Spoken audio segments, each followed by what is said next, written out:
Тарихи тұлғалар тағылымы. Абай Құнанбаев, 9-шы қара сөз. Осы, мен өзім қазақпын. Қазақты жақсы көрем бе, жек көрем бе? Егер жақсы көрсем, қызықтарын қостасам керек ет.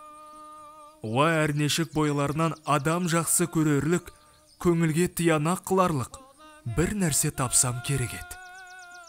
Соны не үміт үзбестікке, не онысы болмаса, мұнысы бар ғой деп, көңілге қуат қылуға жаратсам керек ет. Ондайым жоқ.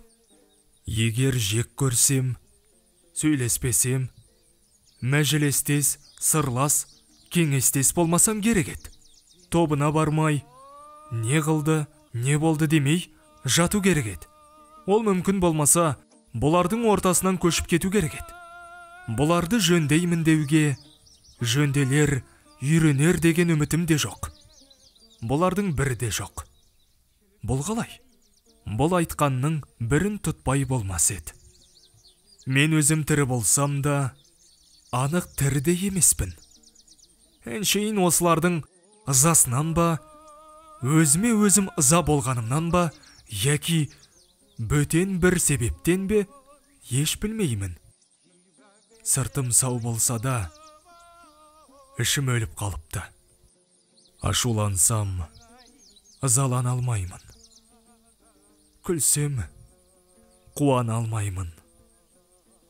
Сөйлегенім өз сөзім емес, күлгенім өз күлкім емес. Бәрі де әлдегімдікі. Қайратты күнімде қазақты қиып, бөтен жаққа кетпес түгіл, өзін жақсы көріп, үміт етіп жүріппін.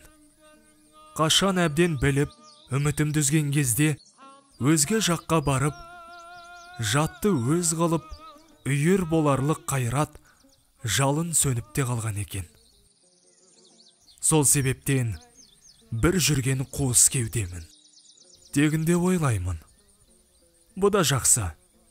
Өлер кезде әттеген ай, сондай қызықтарым қалдау, деп қайғылы болмай, алдыңғы тілеу болмаса, артқа алаң болмай өлуге.